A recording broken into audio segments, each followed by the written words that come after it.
Well, hello, everybody, and good evening. My name is Dolin, and I'm so excited to talk about this really important topic tonight about college admissions. 7 college admission questions, an insider's perspective. So, it's always helpful to talk to people that work with kids, but when that person has been on the other side of the table and they've actually been reviewing applications for their university, that is even more valuable. And so that's what we have for you tonight. We have with us David Volain. David, welcome. I'm so glad that you're here with us this evening. Thanks. I'm glad to be here. Awesome. So to give you some background on David, he's a college consultant here with us at Educational Connections. And we are so lucky to have him because he's helped lots of students prepare their applications and to get into the colleges of their choice. He also serves as a private school college counselor for students that are juniors and seniors applying to college. He is a former admissions counselor at the University of Vermont. And there he worked as assistant director of counseling admissions. And he also earned his BA and his MBA from the University of Vermont. So, David, let's start out by talking about the current state of college admissions. Tell us a little bit about where things are right now. Sure. So, to talk about now, I feel like it's really important to talk about the last several years in college admissions. For any of you who've had an older child go through this process, you may know that a lot changed during the pandemic.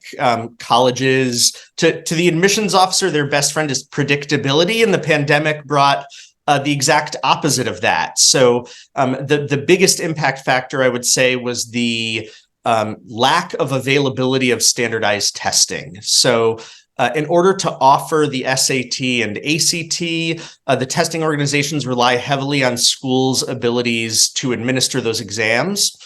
And during the pandemic, for many reasons, they were not able to offer the tests en masse. So colleges were then put in a position where they had to say, okay, we can't require this in the way that they previously had. So we went from a scenario where probably, I'm going to say about 40% of schools were probably test optional to 95% of schools became test optional. At the time, colleges were saying, okay, we need to make sure we're going to be able to bring in the size of a class we like. They were keeping larger wait lists. They were dealing with a lot of different factors they wouldn't normally. And now we've really returned to a point where there's greater uniformity and less disruption in the college search and application process. Students can go on tours again. They can see schools in person. They have more of a traditional interaction with admissions officers who can come to their high school. It feels much more similar to what it felt like in 2018 than what it did in, say, 2020.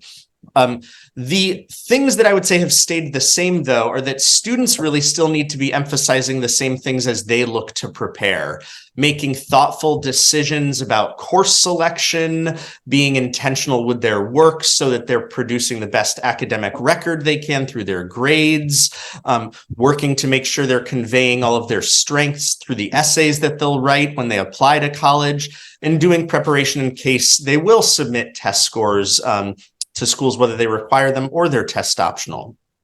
As we look at sort of the 10 years down the road, smaller, more regional colleges in particular tend to be pretty worried right now about 10-year projections that show there will be a declining number of students applying to college. And larger schools, I would say, are probably larger and highly selective schools are less likely to be impacted by this. But it does create a scenario where there's a lot of uncertainty in the landscape as we look to a larger generation of millennials that have gone through it. And now the generation post-Gen Z is supposed to be smaller and placing less emphasis on college attendance. Yeah, those are such great points, David. And I think in all the years that we've been working with kids here at Educational Connections, I've never seen such a greater change in college admissions than in the last couple of years. So lots of changes. So glad to hear that things are kind of leveling out and they're a lot more predictable now. So let's get into the meat and potatoes of what we're all here to talk about this evening. The 7 college admissions questions many parents have on their mind. So let's start with the first one. Question number 1. When an evaluator reads my application, how can I grab their attention? So if a student is wanting to know, what can I do to set myself apart? What is that? Great question. So I think this also touches on one of the ways in which we, as college counselors, can be most helpful to students. There's often this idea that it has to be specifically the essay that is going to, create a good college outcome, because it's the thing that students feel like they have a significant amount of control over at this point in the process. But I would argue that a thoughtful college search process really starts with a thoughtful high school experience. And the piece that matters most in that, both in high school and to an admissions officer, is the academic record. So they will look at the courses a student has decided to take, the rigor of those courses, and how students have performed in those courses. As we think about all of the different pieces of the admissions pie, that is the one that is generally most important to them.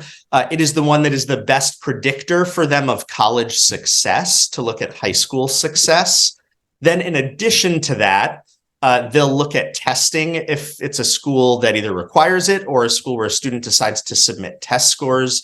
They will look at both a main college essay and then any supplemental essay questions that the school asks, to see if they're well written, if students have given a thoughtful response, and if they give insight into who the student is and what's important to them, what their values are, and really tells them anything else about their perspective. But I would argue overall that those pieces, in addition to extracurricular activities, letters of recommendation, anything where students are able to really show who they are, really only matters if the student is academically qualified to attend. So they're first and foremost concerned with the student's academic preparation, and whether or not the college or university feels like a good fit in that way. There's some additional steps that may come in for students that, say, are recruited athletes, or are looking at art programs where they might submit a portfolio, or applying for a music audition, a program where there's a music audition component.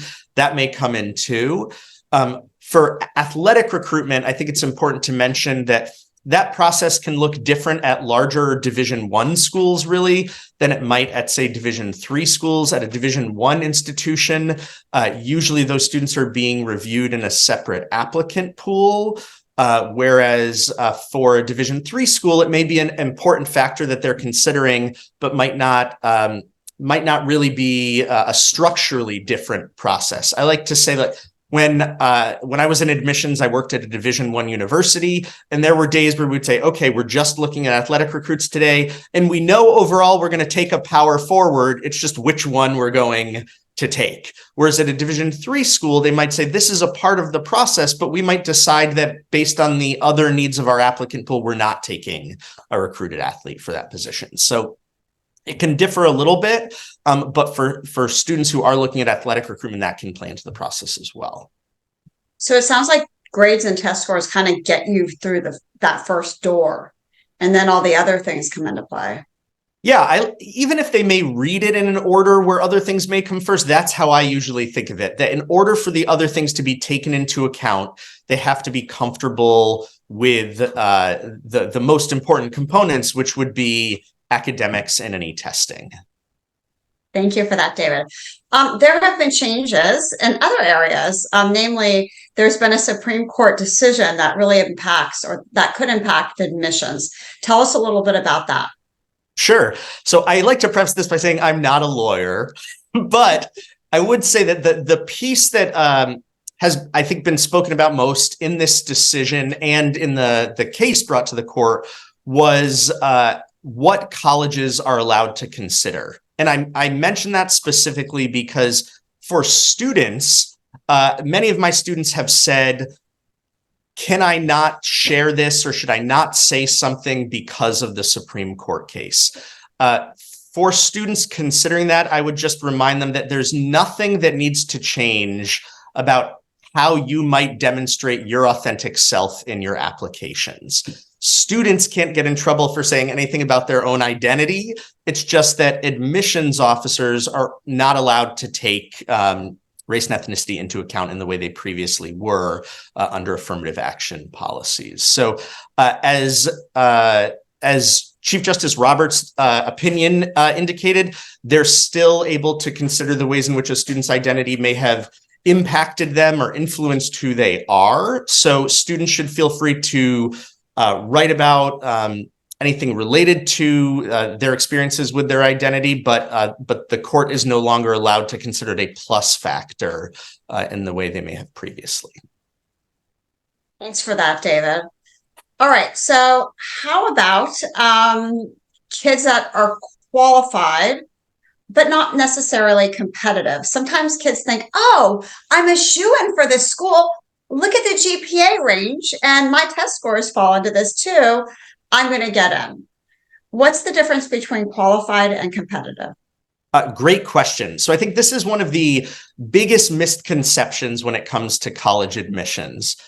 Many schools, I would say, if you think of most of the colleges and universities with which you're most familiar, would probably say that the majority of their applicants are qualified, meaning they could come there and do well academically. That is different from being competitive, meaning that compared to the other students in the applicant pool, they have decided that they have risen to the top of the pool and they would like to offer them admission. So when we think about what it means to be a competitive candidate, there are multiple things that colleges will consider. As we talk about sort of the history of the last 5 years in the admissions process, I think it's important to mention here that shift to test optional admissions has impacted what it might mean to be competitive. Students will often come to me and say, okay, well, it's test optional, so that means my chances are better. But a college shifting to test optional admissions generally makes the school more selective, not less selective. The reason for that is because now that testing doesn't have to be a required component, there may be more students who were academically competitive, but didn't have the test scores that now rise to the top of that pool that previously would have felt like they shouldn't apply because their testing wasn't in line. But there's an important caveat to that. As all of these schools see their average scores rise, the percentage of students submitting scores goes down every year.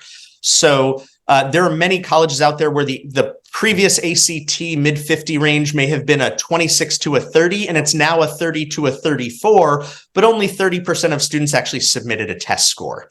So as we advise students on whether or not it makes sense to submit scores, we're not specifically looking at that testing range. We're also looking at the percentage of students that are actually sending test scores in. So for example, at a school where that was the case, where say about half of students submitted scores, we would generally look at that range, find the median, and say if your scores are in the top 50% of admitted students, we'd recommend sending it. If they're below the top 50%, we wouldn't.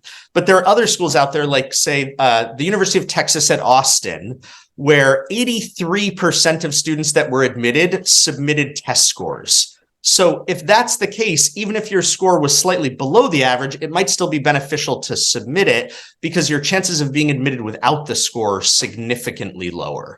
So one thing I often mention to students, particularly when I'm working with students in 9th, 10th, or 11th grade, is that this idea of will I be a test optional student or not is usually more nuanced than that, meaning many students may not submit their testing everywhere, but they might submit it to some of their schools and not others. So pun intended, I usually recommend that they give test prep the good college try. And then as we get to the point where they're looking at being strategic around their applications, we can decide which schools it may make sense for them to submit scores to or not. David, that kind of lends itself to a parent on the chat said, and I know you kind of answered this, but if you could elaborate a little bit more, is it detrimental to submit a test score if it's not near perfect? I've heard of families who have been encouraged not to submit a 30 on the ACT, for example. And for everybody out there, if you're not familiar with the ACT, many kids take that as opposed to the SAT. Schools across the country don't care which test you can submit. There's no preference, but they're scored very differently. So the SAT goes up to 1,600 points, and the ACT is 36 points, which is a perfect score. So a 30 is a pretty good score. Can you talk a little bit about this parent's question, David, and what you might advise? Yeah, sure. So that's a perfect example. So if the school had 90% of students submitting testing that were admitted and the average was a 31, I would still probably recommend that they submit that 30. But if it's about 50-50 and the average is a 35, I'm probably not going to recommend that they submit that 30 if their academics are correlate to a significantly stronger profile than the testing would. So we always want to look at how we can best position the student, and we'll look at both their academic record and the testing to see if going with just the academics will reflect a stronger profile, or if including the testing would give them another valuable tool in their toolkit. Kind of to that term you use, that it's so nuanced now. It used to be so much more straightforward when we worked with kids, but now it's almost like kids need a strategist in their corner to help them navigate all of this, because there's a lot to think about, and it's not at all straightforward. I think that really speaks to one of the things I see most in the changes in the process, not just in the last 5 or 6 years, but I would say even in the last 15, that it's not necessarily that the schools have simply become more selective. It's that the process has become more complicated. We'll talk more about some of those factors later on too, but the days of what are your grades and take the SAT, there's more to it than that for students currently in high school. David, let's switch gears a little bit and talk about what you kind of mentioned before. So kids that have a good grade, you said it kind of depends whether they should take an SAT or ACT. What about kids that are like, because I live in Virginia and all the public universities here are test optional. So it's really common for kids to say, oh my gosh, I've hit the jackpot. It is either or. I'm just not going to take the test at all. But you're saying that's not a good strategy. Can you talk a little bit more about it? Sure. So say a student was applying to, we'll use UVA as an example. So while they may not be required to submit testing, if they get a 35 or a 1580 on the ACT or the SAT, it would be beneficial generally to them to submit that score as well, because it's another point that shows how strong of an applicant they are. And that's certainly an extreme example as we're talking about test scores that high. But I usually recommend that students give themselves the opportunity to see if it will be beneficial for them. So particularly if you're in 10th grade or 11th grade, taking a practice SAT and a practice ACT, using a concordance table to compare your scores and see which exam feels like it's more to your strength, and then building a test preparation strategy around that can provide you an opportunity to have scores and see if they're helpful to you. But at least taking those practice tests initially to see how you do, I really think can be worth giving it a shot. Yeah, I agree. And we're happy to help parents with that. So parents, if you're not sure if your child should take a test, or you're not sure which test they're going to score best on, we can absolutely give them, if they've taken a PSAT, we can give them an ACT, put that into, take a look at both of those scores and decide with you which one might be the better score, the better test for them. A parent had a question, David, let me find it. And she said, how do you know what the application rate of submitted test scores is? Can you find all that on the university website? And do you do that with your students? Is that something you tell your students, or you research with your students? How do you help kids with that process? Yeah, great question. I think we talked about this a little more in the presentation later too, but to give you an idea, we'll use something generally called the Common Data Set, which is a national form that colleges will fill out with tons of information ranging from admissions for first-year students, to transfer students, to retention of students, to academic support programs they offer, to lots of programs, things that have nothing to do with college admission as well. But within that, there's information on what types of applications they offer, meaning is it regular decision? Do they offer early decision, which is a binding process where students say, if I'm admitted, I will attend? How many applications do they get, broken down by gender as well? And then how many of those are admitted? How many of them end up attending? How many do they put on the wait list? There's a ton of information in there, but it's not the prettiest document. It's like a big Excel spreadsheet. And so we will work through that to find the information needed. And within that, it will indicate both what the testing range is and the percentage of test submitters that were admitted, or the percentage of admitted students that submitted testing, just to put it. Yeah. And also parents, that is on the school's website. So you can go and you can see their range of the last year's freshman class. But make sure you go to the school's website and don't just go to like college data or something like that, another source, because often that information is outdated and you want to see the most recent data on the college's websites. Okay, so David, our next question is about the wait list. What does it really mean? And does demonstrated interest matter? Great question. So the wait list, to give you an idea of the potential ways a student might apply to college and the decisions they might receive. We just talked about early decision a little bit. So some students may apply through a binding early decision process where they're basically indicating, this is my top choice, and if I'm admitted, I will attend. Some students will apply, or some colleges will offer something called early action, where they apply sooner and they hear back sooner than if they had waited until the regular decision process, but they're not bound to attend. And then some students will wait until the regular decision deadline, when usually they apply around January and then they hear back in March. Within those different processes, they can receive a couple of decisions. In the early round, students can either be admitted, denied, or deferred. And if they're deferred, that would mean that their application, that they're basically told, we can't make a decision just yet. We're going to wait and see senior year grades, the context of the full applicant pool, and then we'll make a decision on your application in the spring. For students who apply regular decision or were deferred, they can then either be admitted, denied, or waitlisted. So to be waitlisted means the student is told, we have not admitted you at this point, but in case we don't hit our targets for the class, we want to keep you in this pool of applicants that we can go back to and consider to admit later on. So this is, I would say, one of the things that can be particularly different for students than it might have been 20 years ago. You could apply in October, be deferred and hear back in March, and then be placed on a wait list and maybe not even get a final decision until July or August. So that, I would say, is probably the most, drawn out aspect of that. That's just to give you sort of a sense of how the waitlist process works. Demonstrated interest is one of those other pieces that was not really a major consideration in the, I'll say the 80s, 90s, early 2000s, when some of us may have been applying to school.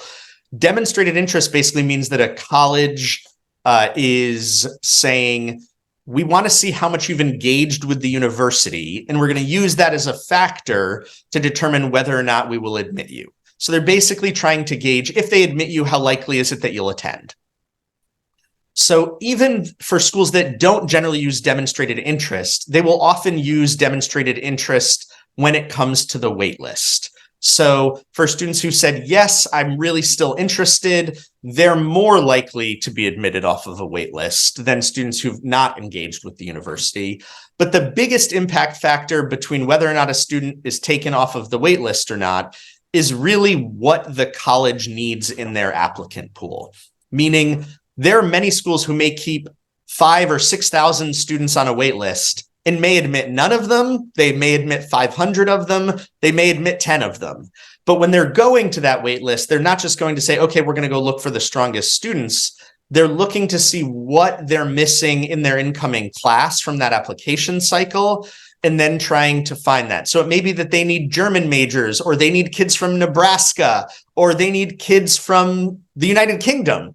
But it's really meant to cover a lot of different components of a diversified applicant pool that they're looking to build. And they will do that by maintaining a wait list effectively as their backup plan to make sure they hit their goals. Thanks for clarifying, David. That's really helpful. I remember we were talking about this a couple of weeks ago. I can't remember the school you mentioned, but that they have wait lists of a couple thousand kids, and they, I think last year admitted like 5 kids. I And think it it was just feels Northwestern. so misleading to kids, right? Right. Yeah. I mean, the colleges will give many students a waitlist offer. And I would say those students are usually qualified, but they have not necessarily determined that they're competitive at that point. And so as they're looking to determine if they're competitive, they're trying to see what the needs are of their class. All right. So thanks for that, David. Let's talk a little bit about that Commons data set you mentioned. This is something that most people don't know about, but it's extremely valuable information. And it's something I know when you get that, when you create a list of schools with your students and you're looking to determine strategically how they might apply to that school, you're really relying on the common data set. Tell us about that. Yeah, so one of the other things that I think is really helpful from the common data set is that it will tell you if the college considers demonstrated interest or not. In section C, it lists very clearly level of applicant interest, and it will say either not considered, considered, important, or very important. And that can generally give you a sense of how much they may be using it. We also, just based on our familiarity with the admissions offices and the application process, can often tell you places that really use it very heavily, or places where it might be helpful to visit campus, but they don't necessarily need to be in touch, quite as often. I think the common data set information can be really helpful as families start planning college trips. So if you know that there are some places you want to apply already, and are able to see, okay, they don't track demonstrated interest, you could hypothetically apply and then wait to see if you're admitted and go to an admitted student day program in the spring of senior year, versus a place where it would be really important to visit prior to applying, or around the application time, so that they know that you've been engaged. So, particularly for families who are looking at a large geographic area for college, I know you can end up in a scenario where it feels like, you've taken more plane flights than college visits. And so I think some of this information can help to make that a more manageable process. Awesome. Thanks, David. What about being a legacy? It seems like colleges have changed their stance on whether or not this matters or not, whether the parent went to the university or not. Yeah, great question. So this has been a pretty hot topic lately. Over the summer, for example, Wesleyan had announced they would no longer be considering legacy and admissions consideration. There are a couple of things I would mention here. For many schools, legacy is still a component. It's something that might tip things in a student's direction, but it's not generally something that would make a student who is not qualified competitive. So for students who they've already determined are academically qualified, sometimes depending on the college, legacy can be that extra piece that gets them some good news. I would also mention that for places where families have been really involved in their alma mater, even schools that have said they're not considering legacy, it doesn't mean they're necessarily no longer considering institutional relationships, particularly from an alumni development standpoint. So many schools still have alumni consideration factors. They may just not be automatically checking a box, okay, this student's parent went here, and that's going to throw things their way. So if you're a major donor, that can help. Exactly. So for example, yeah, if a school said we don't consider legacy anymore, but if you've given us, a major gift to the college, they may still consider that. Thank you, David. All right. So our 7th question is, Is it true that a university will only accept a certain number of students from a particular high school? We hear that a lot in competitive areas where Yes. many kids apply to some of the same universities. Yeah. I love this question. I think because it allows us to really dig into what colleges are looking at when they're considering applicants. So even though universities are considering students from across the country and the globe, the best way for them to understand a student's academic achievement is by looking at it within the context of their high school. Meaning one high school's GPA may be at a 4.0, another one it may be at a 5.5. My high school was at a 7.0. So if you were to put all of those and compare them to each other, it's sort of apples and oranges. So many of them will do what's called recalculating GPA, where they will put it on their own scale. They'll look at, again, not just the academic grades, but the rigor students have taken in their curriculum. And in the majority of scenarios, the number of students we think are applying to a school is not the same as the number of students as that at that high school that the college might consider academically qualified. So they're really looking to see how many academically qualified and competitive students can we find? And there may be years where there are multiple within the same high school. The school I work for has just around 100 students in the graduating class. And we've had years where highly selective schools have taken multiple students from our school, and then years where they've taken no students from our school. And it really depends on their applicant pool and what they're looking for. So as it can be easy to think of it as, all right, I'm competing against my peers here. I would really think of it as you're all looking at the academic standards of your school, and colleges are looking at how much you've taken advantage of the opportunities that your school provides. All right, so let's say that there are two kids applying to schools. They have the same GPA, but one has an upward trajectory. They're trending upward with their grades, and the other one is trending downwards. How do schools view those kids when they might look the same at the end, the same GPA?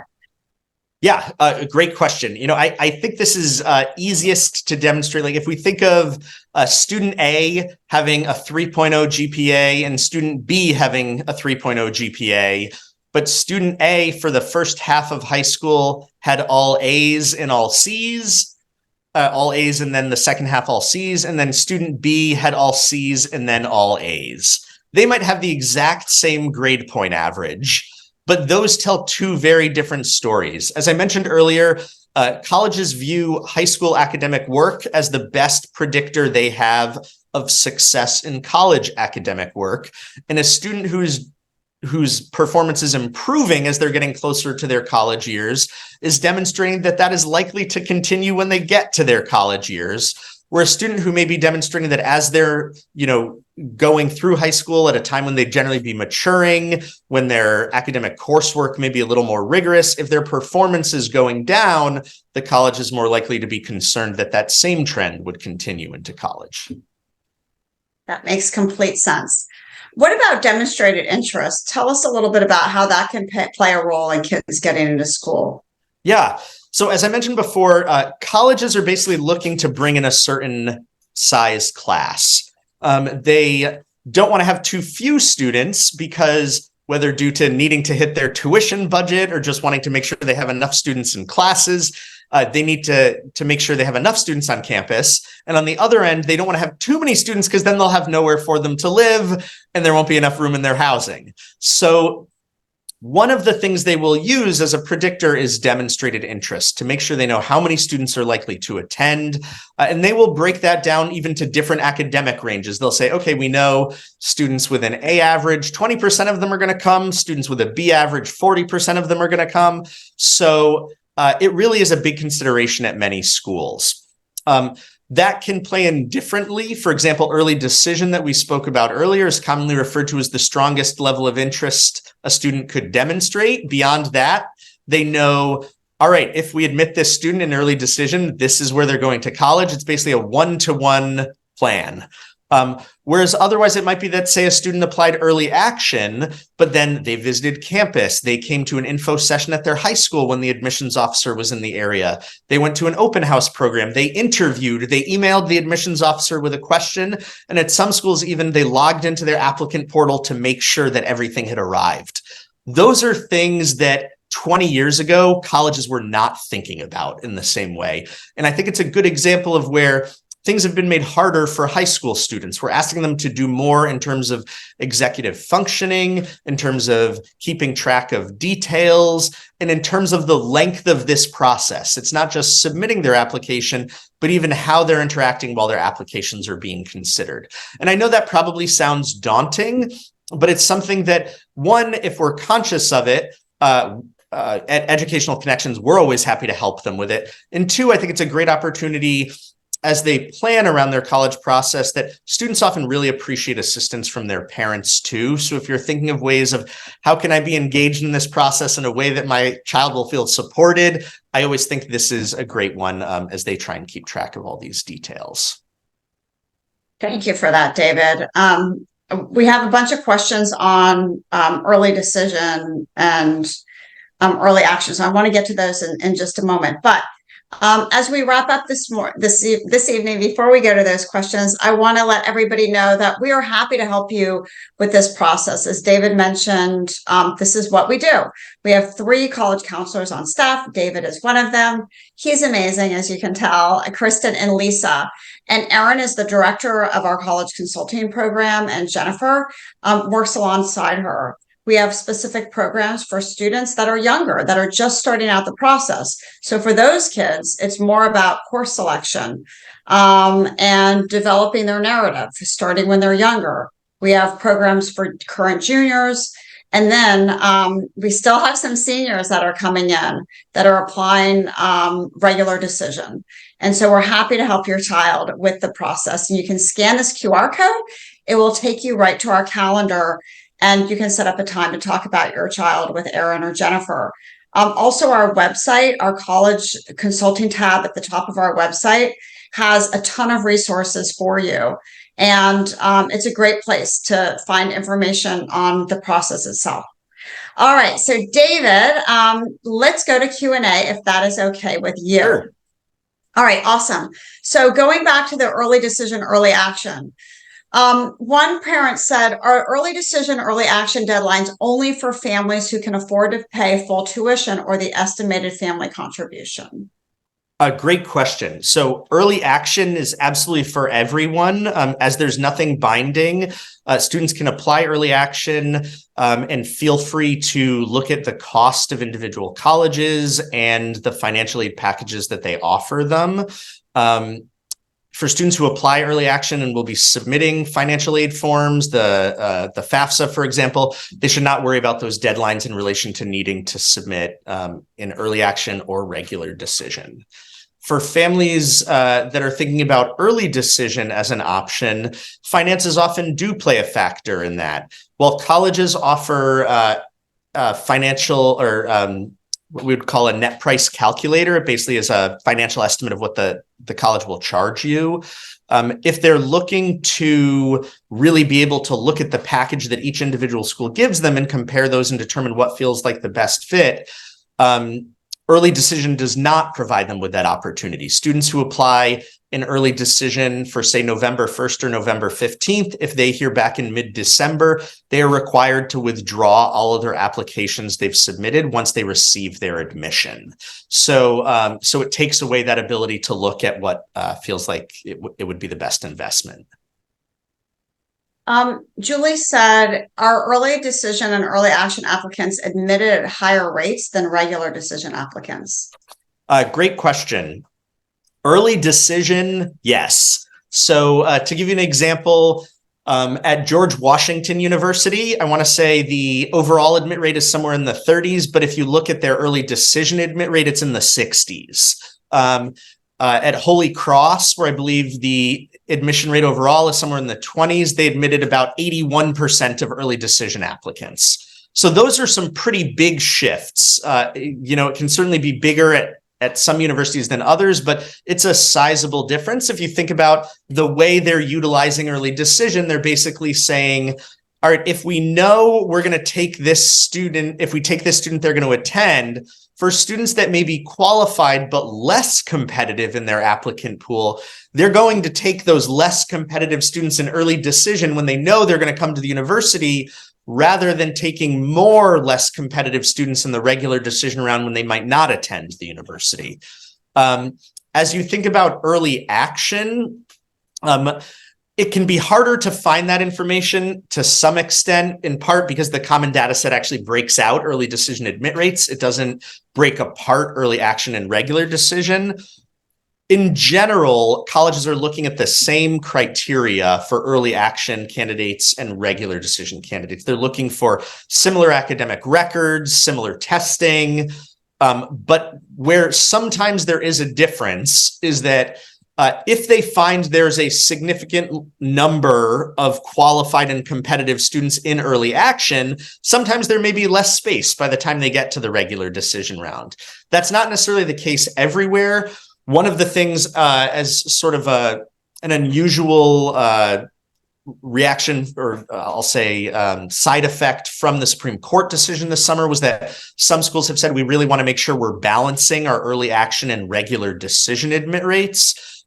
Just based on things like students in public schools that go back later that tend to be more diverse, tend to have more students apply in regular decision than early action.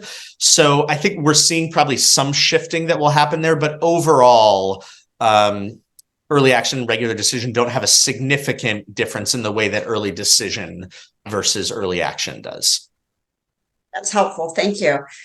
You mentioned the common data set, and a parent just asked, is that readily available? How can they access that? And how do they get that information? Great question. It's actually much easier than you think. Google is the easiest way. So if you just type in the name of a school you're curious about and type common data set, you will likely be brought as your first result to either the university's institutional research page or right to a link to their common data set. The name of the department that prepares that document can differ from school to school. So I think it's one of those things where it can actually be a little more complicated to find it through the university's website, but I almost never have an issue finding it just by a quick Google search.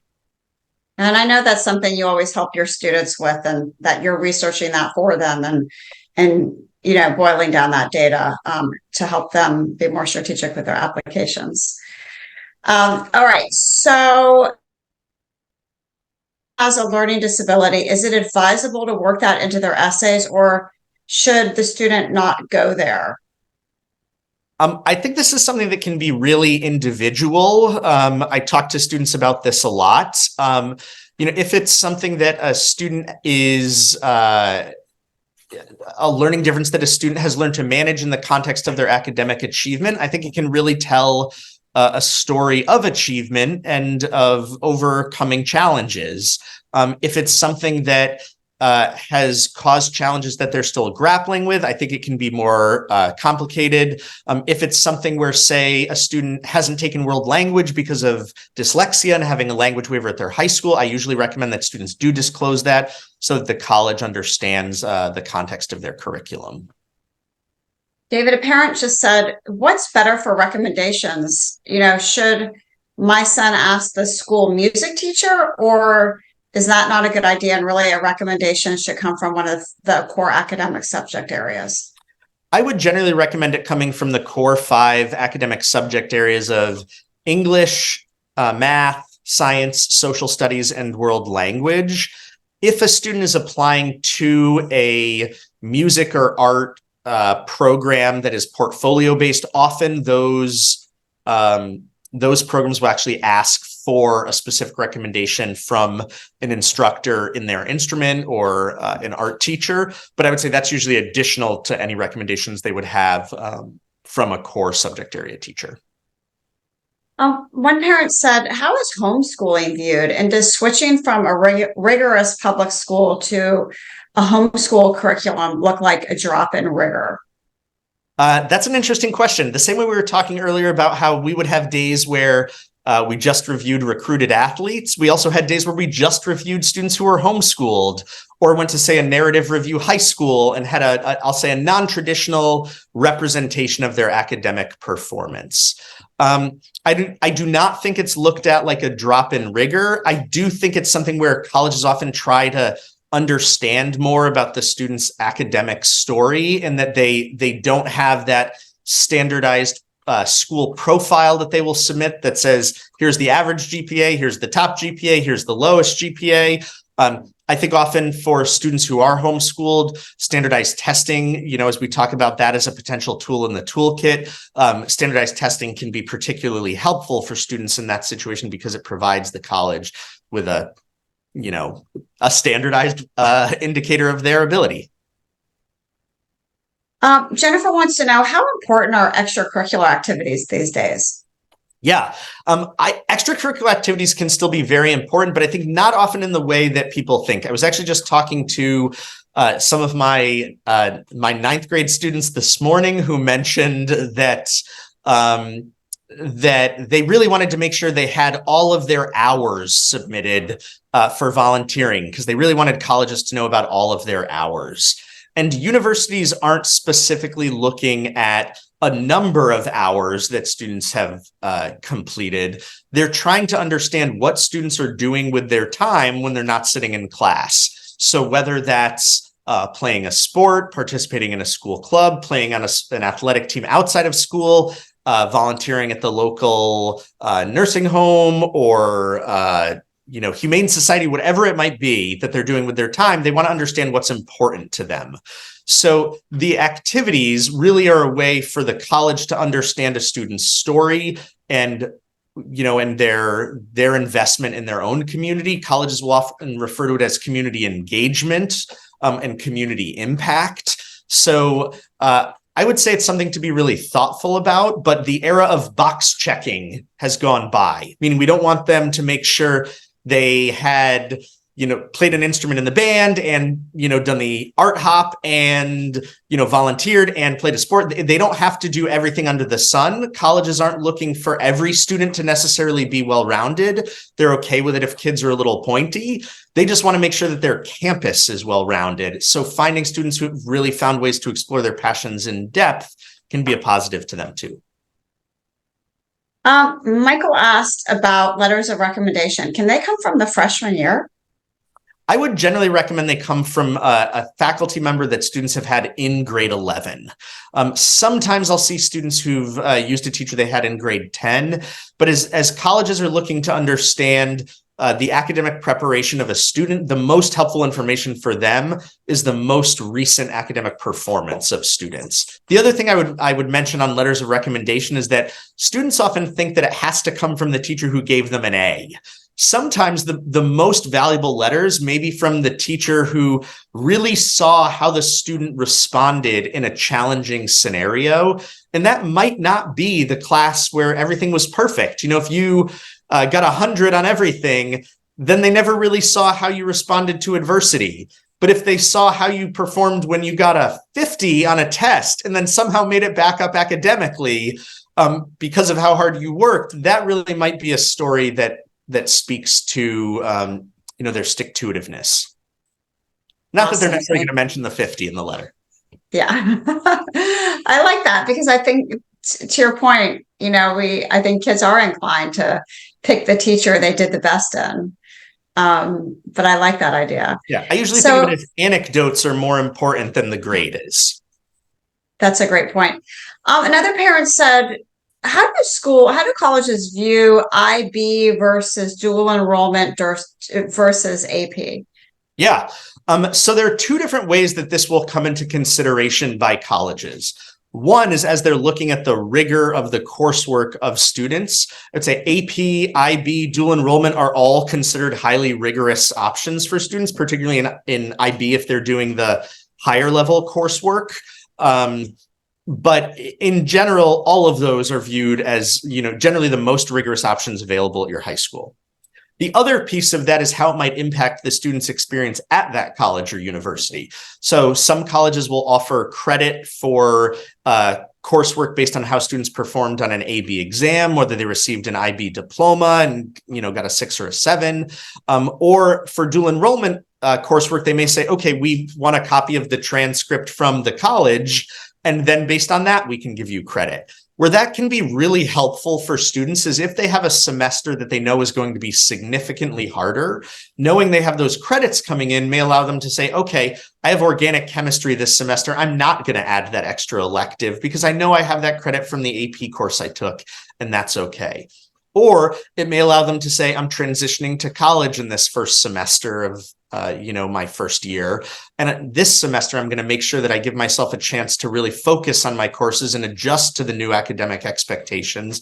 I'm not going to add on that extra course because I have that AP course coming in. So they can really be a great opportunity for students to make sure that they're able to manage the work that they have during their 4 years of college. But from an admissions standpoint, they certainly can help as well.